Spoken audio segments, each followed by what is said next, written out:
All right, so after my night's sleep in the car, I'm going to show you some of the tips and tricks that I've figured out. So let's hop right in. So what I like is you can sit down, take your shoes off, right, because it's going to be dewy or dirty or muddy or whatever. And you can put them right in the front without having to get your feet dirty one way or the other. All right, so here I am in the Dreamcase. It's nice and relaxing to have a bed in the back of your car. It comes with these pillows here, and these pillows are nice, but they are not nice for your head necessarily. I would take the pillows off of your bed at home and use those for your head pillows. These pillows are just about the same thickness as the mattress. You might notice that that's not very thick. So as you can see, it's not terribly thick, so it's not like a mattress that you're used to sleeping on. Which means that you're going to have pressure points. If you're a side sleeper, for instance, your hips might be, pushing into the mattress to the point where, it's not that comfortable.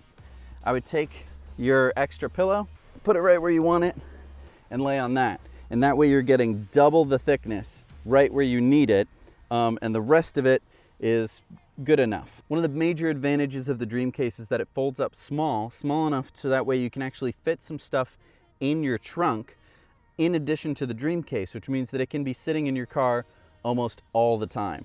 This is great if you're going on a road trip where you don't exactly know where you're going to end up that night. It means that if you're getting really sleepy and you're still driving, you can pull over somewhere and have a nap so that way you can get to your destination safely. So the Dreamcase is absolutely enough room for one person to sleep, unquestionably. I can be out, just laid out, spread out, sleeping, relaxing, all by myself. But if I want to fit two people in the back, it can be a little tight, but there are some things that you can do that really make it a lot more comfortable. Now you might be saying, well, why didn't they just design the Dreamcase for two people? It doesn't have anything to do with the Dreamcase, it has everything to do with the Model 3. So if we come in here, you'll see that right here on the Model 3, this is, I believe, the wheel well, where the wheel well is, and the suspension for it. And on the other side, you have that right here. So you have this distance to sleep two people, and that's the main limiting factor. Now, it's not such a big deal because humans are shaped kind of roughly T-shaped, so your arms are the things that are going to be sticking out, and your legs are mostly just going to be sticking straight down, right? So for the most part, unless you sleep completely wild, there's not much of a big deal, but I'll show you one aspect and one little trick. So if I'm sleeping here, you'll notice that there's this drop off here, and I have the door open so you can see it, but there's all this room for your arms to just sort of be flopping around, and it's not terribly comfortable. So what you can do is you can take a nice big fluffy pillow, stuff it between you and the door, and now it almost extends the mattress out. It makes the mattress feel like it's like a foot bigger on either side. It really takes it from feeling like you're sleeping on maybe a twin mattress to feel like you're sleeping on a double or even a small queen mattress, at least in the arm category. So if I close the door here and I stuff the pillow down in there, you can see that it almost adds this room to the mattress. So now if I'm sleeping over here and I want to put my arms like this, right, which would normally just sort of be hanging off into the abyss, it's very comfortable because now you have this soft pillow. Without that, my arms are hanging uncomfortably off the edge of what is essentially nothing. So if you wanted to stuff some things in here, some little snacks, some little water bottles or whatever, you could do that.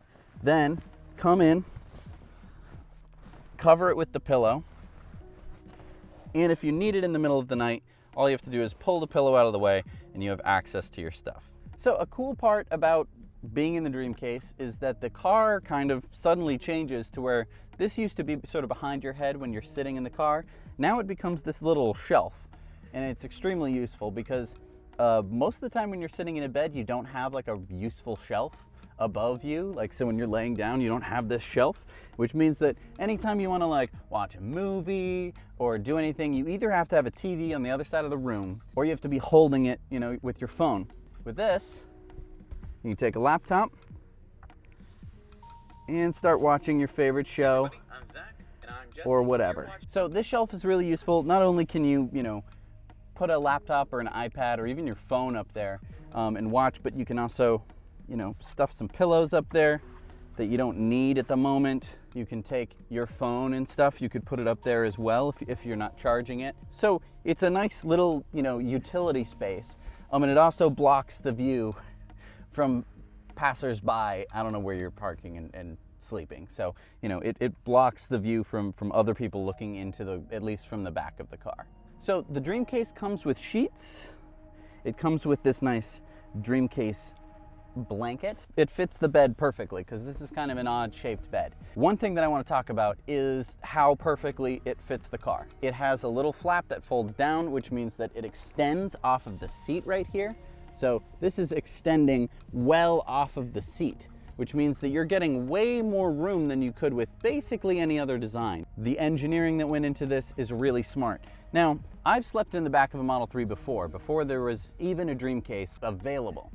And what we did was we took a futon and we shoved it into the back. Now there's a huge problem with taking anything that's too big or too small and putting it in the back of the car. If it's too big, it's going to need to fold up around the pinch points, which are these, the suspension area for the Model 3.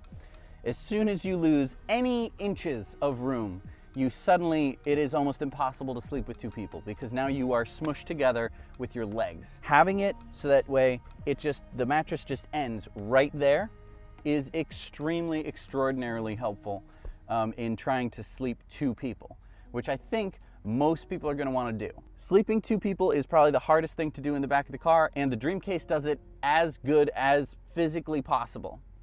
Now, if you had something that was too narrow, again, you'd run into the same problem where you would be rolling off the side of it. So instead of being squished together, you'd constantly be rolling onto a hard surface. This is as good as it gets, as far as I can tell. So some people have asked, can you sleep in this direction, where your head is faced towards the trunk? And I think you'd have to be, not claustrophobic. You'd have to be claustrophilic. You'd need to really like confined spaces because there's not a lot of room in this direction. Also with my particular Model 3, there's no covering for a lot of the stuff here. So there's some, there's some bolts just exposed here. There's just some metal work. It's not really comfortable. If you woke up in the middle of the night, you'd probably hit your head. It is, however, comforting to know that you can open the trunk from inside the trunk. There's a little latch that you can actually open, and it's glow in the dark, so you can see it even at night. So one of the things that I really like about the Dreamcase, it has nothing to do with the Dreamcase. It has to do with the Tesla Model 3.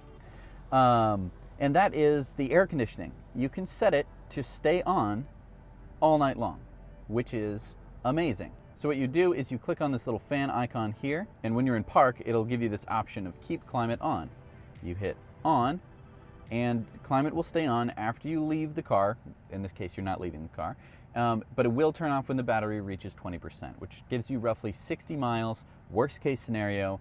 I had this running all night last night. I started with only like 130 miles, 120 miles, and I ended up with about 95 miles.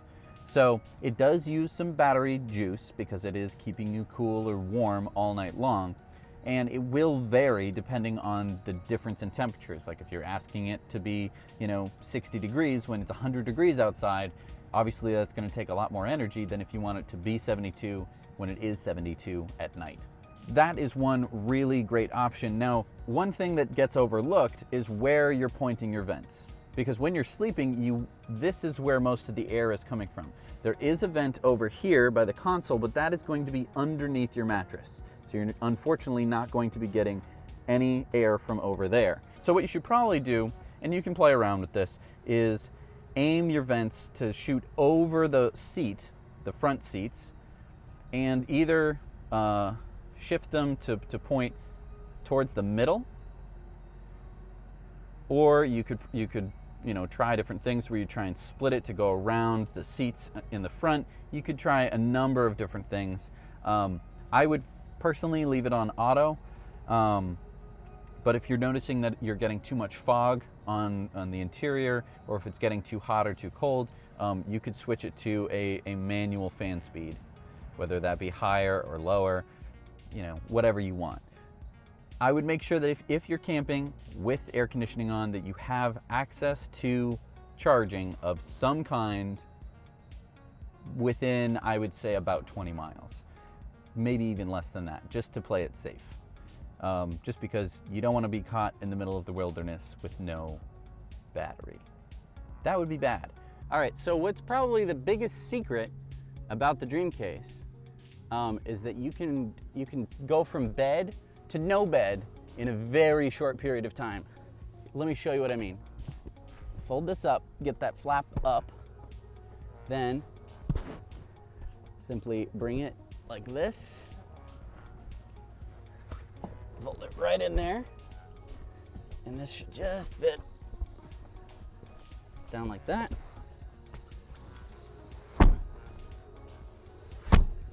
All right, so you have your seats, the bed is tucked away secretly in the back, so if you were going camping and you're like, let's go to a restaurant and let's go up a mountain or whatever, you could take your friends who are camping with you up the mountain, out to the restaurant, whatever you're gonna do, and then you get back to the campsite, it's time to go to bed. So fold down your seats,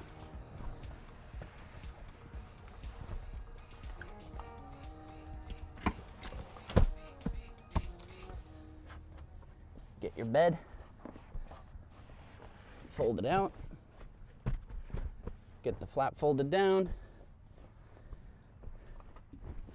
and voila, you got a bed. All right, so I know what some people are saying. This Dreamcase, it sounds great, but it just doesn't sound worth it. I mean, it's too expensive for me. And it is expensive, but I'll put it to you this way. Say you're going on a trip, say you're going on some kind of long-term adventure, and you know that you're going to need to sleep somewhere every night. You can either stay at a motel, which could cost anywhere from, I suppose $40, all the way up to about $150 if you're looking for the cheapest motel. Sometimes it just is expensive. Let's say I go on a week-long adventure, I'm sleeping in the back of the car instead of going to motels. It could probably pay itself off in that amount of time. And I would add that, it makes it a little bit more of an adventure. It's a little more exciting. It's a lot more fun to be on an adventure as opposed to pulling into the motel, walking in, giving them your ID, giving them your credit card, paying for the motel. You're always trying to find the cheapest motel. The bed is going to be hit or miss. Some nights it's going to be like, oh, a nice comfortable bed. Sometimes it's going to be like, this is a disgusting room. And sometimes it's going to be like, oh, they made the bed out of concrete. How considerate. With this, you know what you're getting. And you can basically pull over anywhere and sleep for the night. So one of the biggest reasons that I bought a Tesla was to go supercharging, because superchargers are awesome. You can get very far, very fast. And so if you want to go from point A to point B, that is an excellent option, is supercharging. The problem with supercharging is that it's made for efficiency. It's made for time efficiency. It wants you to take the highway. There are many back roads and byways that you can take that make a great adventure, and you can hit a lot of superchargers, but there are some places, there are still some little gaps in the supercharger network where you could find a camping place, a place that will have like a 40 amp outlet that would normally run an RV. You can be using that to charge and still be out in the middle of nowhere on an adventure. And the Dreamcase means that you can actually go and experience it. You're like, oh, this is a beautiful meadow. Let's stay here for the night. Or we can't quite make it across this weird, V where the supercharger's going this way, supercharger's going that way, but we want to get to this national park right in the middle. We can head there, find a campsite, a campground with a plug. We can charge there over the night while we sleep. That's true for destination chargers. Every kind of thing where it's like, this isn't a supercharger. We need to be here for a few hours to charge up the car.